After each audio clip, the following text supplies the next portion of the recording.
78तम स्वाधीनता दिवस अगस्ट 15 कौन करा आज भाषण करा भाषण दब नहीं कि भाषण कौन हम प्राइज दिया हाँ कि नहीं प्राइज दिया कि नहीं तो समस्त भाषण कह गप समस्त कह फास्ट हम समस्ते ना कहबनी आरंभ करवा प्रथम क्लास 5 टू आरंभ करवा बड़रू सान है तो प्रथम आम आरंभ करवा रोल नंबर अनुसार है roll number 1 2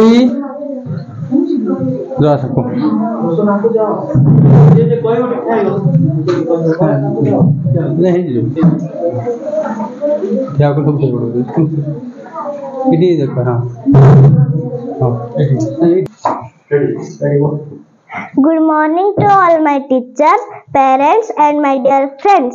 I am Ananya Behra. I am in class 5th. Today we all gather here to celebrate our Independence Day. Independence means the state of being free and not controlled by another person or country.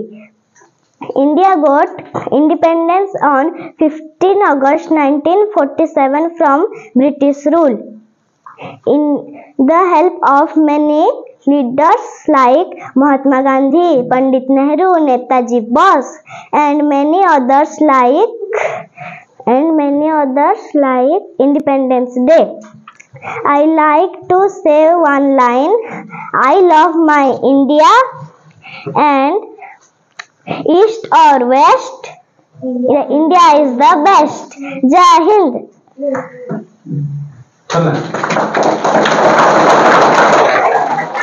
सामान्य सभापति पूज्य गुरुमा और गुरुजी एठार अवस्थित मोर छोट बड़ भाई भौणी माने आज अगस्ट 15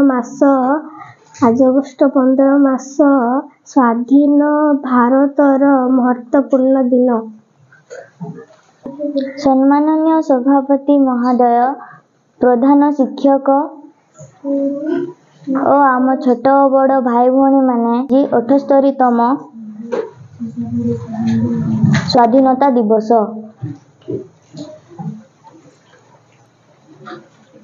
एतिकी कही मु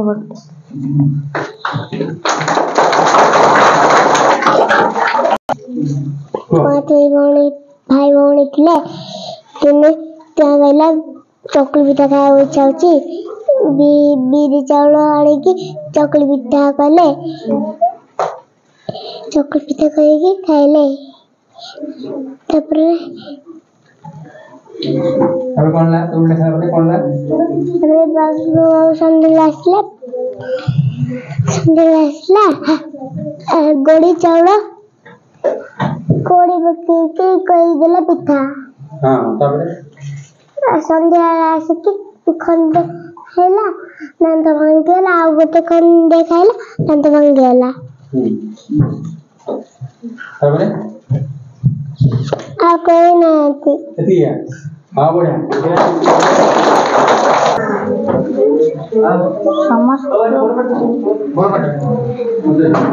समस्त को आज गुरुमा गुरुजी को नमस्कार। आज स्कूल रे स्वाधीनता दिवस पालन करा जाउछि 15 तारीख 2024 मो ना देवव्रत। आज अगस्त 15 स्वाधीनता दिवस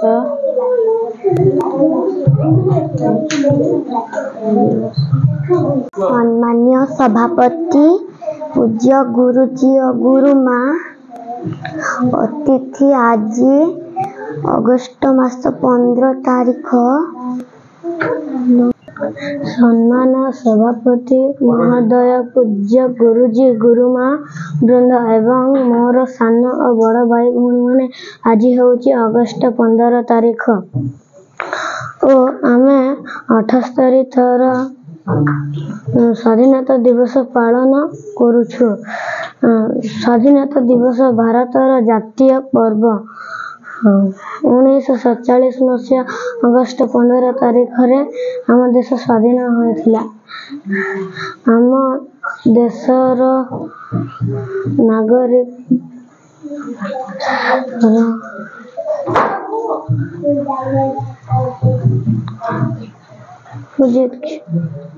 ସମ୍ମାନୀୟ ସଭାପତି ମହୋଦୟ, ପୂଜ୍ୟ ଗୁରୁଜୀ ଗୁରୁମା, ଏଠାରେ ଉପସ୍ଥିତ ମୋ ସାନ ଓ ବଡ଼ ଭାଇ ଭଉଣୀମାନେ, ଆଜି ହେଉଛି ଅଗଷ୍ଟ ମାସ 15 ତାରିଖ।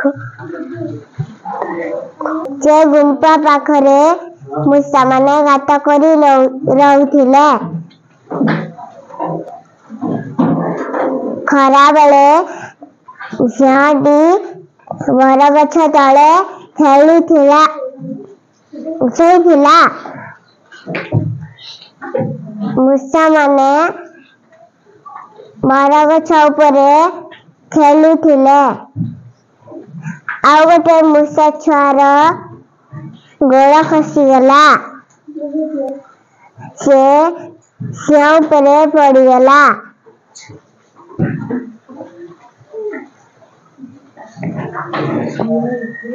ସିଂହର ନିଦ ଭାଙ୍ଗିଗଲା। ସିଂହଟି ମୂଷାକୁ ଧରି ପକାଇଲା। ସିଂହ କହିଲା, ଦୁଷ୍ଟ ମୂଷା। ତାପରେ ମୂଷା କହିଲା, ମହାରାଜ, ମୋର ଭୁଲ ହେଇଗଲା, ମୋତେ ଛାଡ଼ି ଦିଅନ୍ତୁ। ସେ ସିଂହଟି ମୂଷାଟାକୁ ଛାଡ଼ିଦେଲା।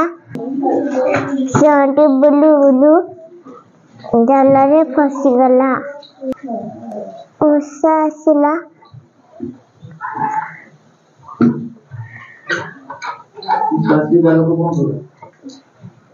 ଜାଲ କାଟିଦେଲା।